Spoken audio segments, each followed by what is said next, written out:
saya Mukrimah Anissa, Prodi Pendidikan Kesejahteraan Keluarga, Fakultas Teknik Universitas Negeri Makassar. Baik, pada kali ini saya akan membahas fenomena perceraian dengan dosen Dr. Haja Syamsidah MPD dengan mata kuliah Sosiologi Keluarga.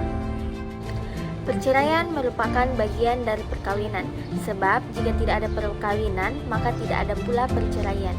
Setiap orang mengkehendaki agar perkawinan yang dilaksanakannya itu tetap utuh sepanjang masa. Tetapi tidak sedikit perkawinan yang dibina dengan susah payah itu harus berakhir dengan suatu perceraian. Sebenarnya, perceraian itu baru dapat dilaksanakan apabila telah dilakukan berbagai cara untuk mendamaikan keduanya, yaitu suami dan istri. Untuk mempertahankan keutuhan rumah tangga mereka, ternyata tidak ada lagi jalan keluar selain perceraian. Dapat dikatakan bahwa perceraian itu merupakan jalan keluar bagi suami istri untuk menyelesaikan suatu permasalahan. Hal ini sesuai dengan yang digarisbawahi dalam agama Islam bahwa perceraian itu dibenarkan dan diperbolehkan apabila hal itu lebih baik daripada tetap dalam ikatan perkawinan tetapi kebahagiaannya tidak tercapai dan selalu dalam penderitaan. Pada dasarnya, hubungan yang harmonis adalah dambaan bagi setiap insan. Namun terkadang ada saja permasalahan yang timbul dan menjadi masalah bagi sebagian orang karena kurang pandai dalam melakukan manajemen maupun menahan ego masing-masing akibat ketidakcocokan yang dirasakan. Kemudian kita lanjut pada pembahasan yaitu pengertian perceraian. Perceraian merupakan pemutusan hubungan maupun status yang dilakukan antara kedua belah pihak, baik laki-laki maupun perempuan yang sama-sama ingin berpisah secara resmi melalui mediator yaitu pengadilan. Perceraian dalam Islam dikenal sebagai kata talak. Talak sendiri diambil dari kata itlaq yang menurut bahasa artinya melepaskan atau meninggalkan.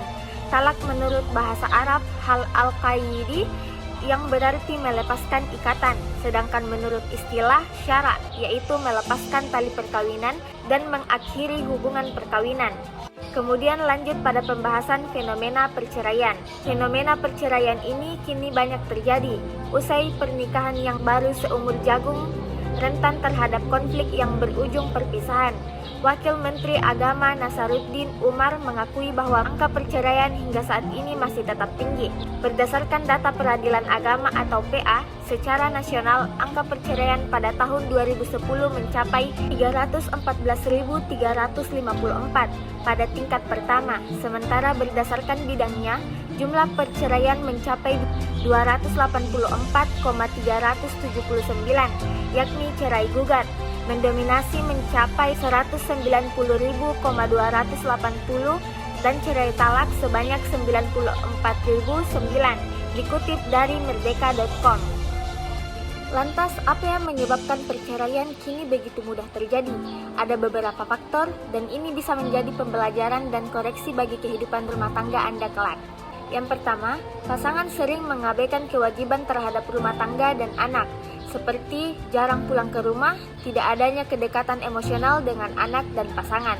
Yang kedua, masalah keuangan yang tidak mencukupi untuk kebutuhan keluarganya, tekanan kebutuhan ekonomi keluarga, harga barang dan jasa yang semakin melonjak tinggi karena faktor krisis ekonomi negara yang belum juga berakhir. Sementara itu, gaji atau penghasilan pas-pasan dari suami sehingga hasilnya tidak cukup untuk memenuhi kebutuhan keluarga.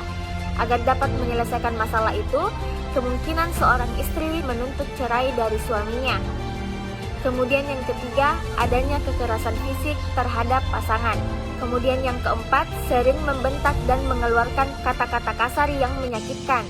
Kemudian yang kelima, tidak setia lagi, seperti mempunyai kekasih lain. Keberadaan orang ketiga memang akan mengganggu kehidupan perkawinan bila di antara keduanya tidak menemukan kata sepakat untuk menyelesaikan dan tidak saling memaafkan.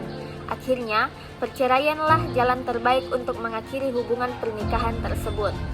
Kemudian yang keenam, ketidakcocokan dalam masalah hubungan seksual dengan pasangannya, seperti sering menolak dan tidak bisa memberikan kepuasan.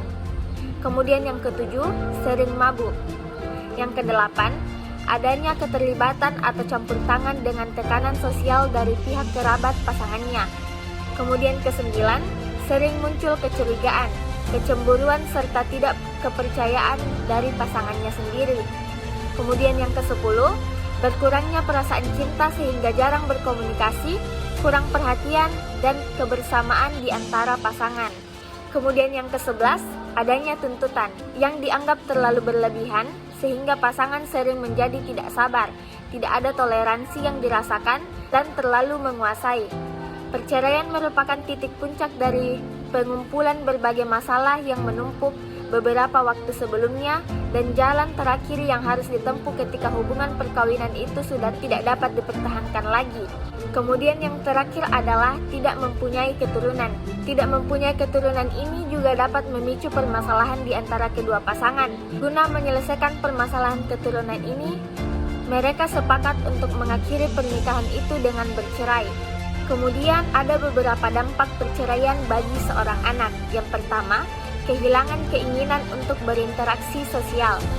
Dampak negatif perceraian bagi anak juga dapat mempengaruhi hubungan sosial anak dengan lingkungan sekitarnya akibat perceraian atau peran orang tua yang hilang. Sebagian anak akan melepaskan rasa kegelisahan mereka dengan bertindak agresif. Tindakan agresif yang bisa anak lakukan adalah perilaku bully atau perundungan.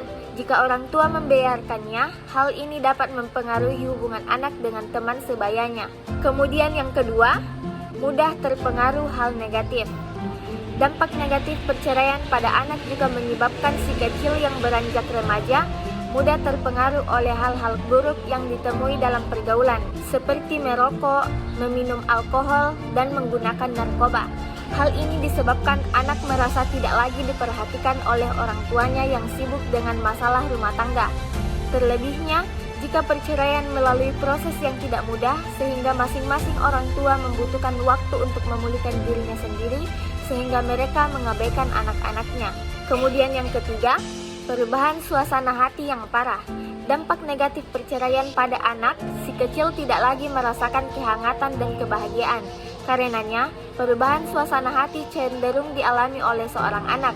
Meskipun ada pula anak yang menjadi overacting atau mencari perhatian orang yang berada di sekitarnya. Kemudian yang keempat, sulit percaya dengan orang lain. Anak broken home akan sulit percaya dengan orang lain dan akan selalu merasa bahwa ia sedang dibohongi.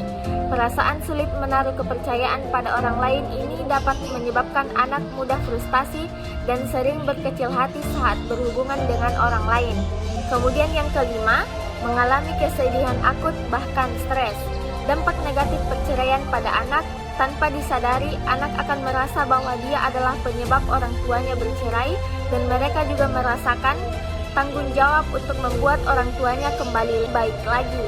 Selain itu, akan merasa orang tuanya tidak lagi menyayanginya. Perasaan inilah yang akhirnya membuat anak menjadi stres, yang akhirnya mengarah pada pikiran negatif. Jika anak sudah cukup dewasa untuk memahami apa arti perceraian, dampak negatif perceraian pada anak, mereka akan merasakan kesedihan yang akut.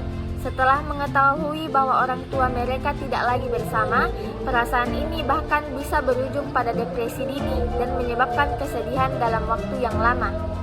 Selain dampak negatif yang dialami seorang anak, ternyata dampak negatif perceraian juga dialami oleh kedua pasangan tersebut. Yang pertama, mengalami traumatis pada salah satu pasangan hidup.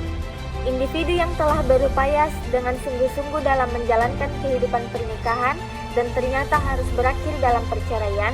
Setelah bercerai, individu ini akan merasakan dampak psikologis yang tidak stabil.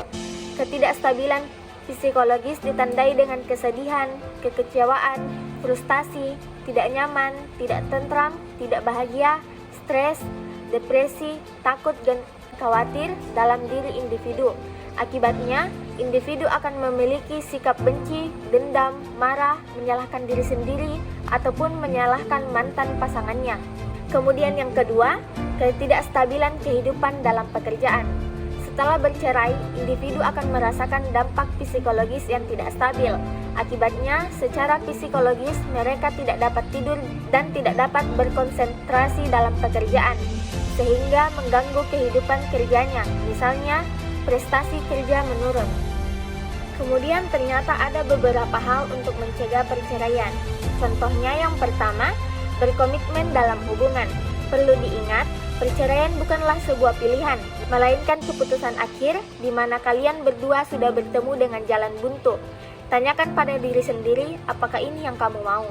Dan jawablah dengan rinci apa yang sebenarnya yang kamu inginkan dari pernikahan tersebut. Berkomitmen untuk saling bersama dan fokuslah untuk memperkuat hubungan tersebut dengan pasanganmu. Kemudian yang kedua, saling memberi ruang. Ada banyak ruang dalam pernikahan, termasuk ruang sendiri, bersama pasangan, bersama keluarganya sendiri, atau bersama teman. Sebaiknya, kalian berdua saling sepakat untuk memberi waktu ke masing-masing ruang tersebut. Dengan begitu, kalian berdua melakukan upaya bersama untuk menghabiskan waktu berkualitas bersama sambil memberi ruang bagi satu sama lain untuk memiliki ruangnya sendiri. Kemudian yang ketiga, saling menghormati. Orang pasti berubah seiring waktu. Memahami, menghargai, dan beradaptasi dengan perubahan itu sangat penting untuk hubungan apapun. Salah satu trik mudah yang bisa dilakukan bersama adalah memberi pujian setiap hari dan berterima kasih. Latihan ini akan membuat kalian berdua saling menghormati dan menghargai keberadaan masing-masing guna memperkuat pernikahan. Kemudian yang keempat, berkomunikasi terbuka, jujur, dan teratur. Berkomunikasi secara terbuka tentang kehidupan, minat, impian, frustasi, dan perasaan adalah cara penting untuk menumbuhkan keintiman dalam suatu hubungan. Penting juga bagimu untuk mendengarkan pasangan menyuarakan pikirannya, luangkan 30 menit setiap hari, tanpa gangguan untuk kalian berbicara. Dengan begitu, kalian akan lebih dekat secara emosional dan menemukan solusi bersama ketika ketegangan terjadi. Kemudian yang kelima, terbuka dalam masalah keuangan. Perselisihan keuangan seringkali terjadi dalam pernikahan. Terkadang, ekspektasi lebih tinggi dari pendapatan yang diperoleh. Mencapai kesepakatan tentang keuangan dalam rumah tangga adalah komponen penting dari pernikahan yang sukses. Terbukalah dengan anggaran yang masuk, utang piutang, dan membuat rencana untuk hidup dalam batas keuangan kalian. Penting juga untuk membedakan antara kebutuhan dan keinginan. Meski keduanya sah, pernikahan dapat menghadapi masalah jika mencoba memenuhi semua keinginan tanpa mempertimbangkan anggaran yang dimiliki. Dan jangan lupa masukkan beberapa fleksibilitas dalam keuanganmu untuk hiburan, hadiah, liburan, dan kegiatan lain yang akan memperkuat pernikahan. Kemudian dengan pembahasan tadi, maka dapat disimpulkan bahwa perceraian dalam sebuah rumah tangga tidak terjadi begitu saja, namun disebabkan oleh beberapa faktor, baik internal maupun faktor eksternal. Faktor internal diantaranya adalah ekonomi dan kekerasan dalam rumah tangga, sedangkan faktor eksternal seperti perselingkuhan dan ikut campur oleh pihak keluarga. Perceraian mempunyai dampak yang sangat besar terhadap semua anggota keluarga, yaitu menimbulkan dampak negatif bagi psikologis ayah, ibu, maupun anak, seperti masalah ekonomi, kecewa terhadap pasangan, stres, putusnya komunikasi, timbulnya permusuhan, perasaan dendam, marah, menyalahi orang tua, kesedihan, menyalahkan diri sendiri, perasaan tidak disukai, kehilangan rasa aman dan kehangatan, menurunnya prestasi dan bersikap agresif, depresi, dan kesepian. Oleh karena itu, perceraian menjadi masalah serius karena meninggalkan dampak negatif yang akan berakibat bagi semua anggota keluarganya. Baik, itulah tadi materi yang sempat saya sampaikan. Terima kasih atas perhatiannya. Sekian, Assalamualaikum warahmatullahi wabarakatuh.